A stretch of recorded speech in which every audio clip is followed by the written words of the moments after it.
Thank you so much. I just love that we care so much more about dogs' lives than we do actual lives, but I'm going to continue on.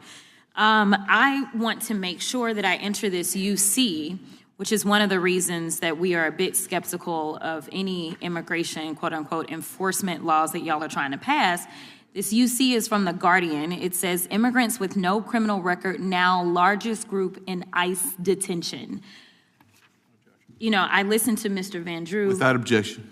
Thank you so much. I listened to Mr. Van Drew, who I do respect, and he went on and on and on about how this is about the bad guys. And I will be honest with you and tell you that when it came down to the election, there were a lot of people who really believed that the Republicans and the president were all about getting the bad guys out. People truly believed your words, but your actions are not matching up, because I've got the receipts showing that they are not matching up.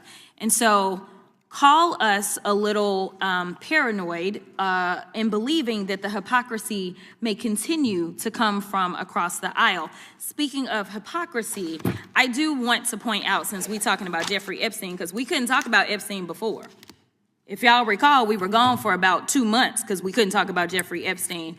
And now everybody wants to act as if they want to have like a real honest conversation about the victims and the survivors and everybody else. Where was this conversation a long time ago? And I know that y'all love to go back and say that Joe Biden didn't do it. You know, Joe Biden is blamed for everything. Joe Biden didn't do anything, and it was Joe Biden's fault, and why wasn't Joe Biden? Joe Biden didn't campaign on it. I just want to be clear. If y'all can run me the tape, then run me the tape. But you know, when you campaign and you go out and you make a promise, then we evaluate whether or not you actually meet your promises. So listen, this was rope that y'all decided to hang yourselves with because the president campaigned on the Epstein files while we were campaigning on things such as affordability. We were campaigning on the things that now people are complaining about, right? Because of the tariffs and the fact that you guys won't say anything and tell the president, hey, sir, tariffs are taxes. We as Republicans, we usually don't like taxes. And guess what? That's going to make everything unaffordable. So now he's going to be our big savior, and he is going to reduce the price of foods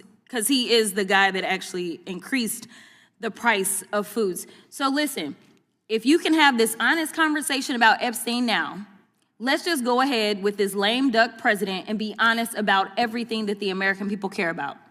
They care about affordability. They care about the fact that literally people are starving in this country because we have 42 million people, and I don't remember any one of you during that almost 2-month break deciding to go on faux news or any other news outlet and say, you know what, it is wrong to have 42 million people that are relying on $6 a day to eat, and we have the money because somehow our president was able to find under the couch cushion, the one that JD wasn't sitting on, under the couch cushion, he was able to find 40, how much did he find to send to Argentina? 40, there we go, 40 billion to send to Argentina. But those emergency funds, he couldn't find them emergency funds so that Americans could eat. So listen, if y'all are gonna be honest and talk about Epstein right now, let's be honest about everything that is causing y'all to lose real bad. Did y'all see the election results on November 4th? It didn't go very well. So let's just start having honest conversations so that hopefully some of y'all in some of these tight seats, maybe y'all can get reelected and we can just work together.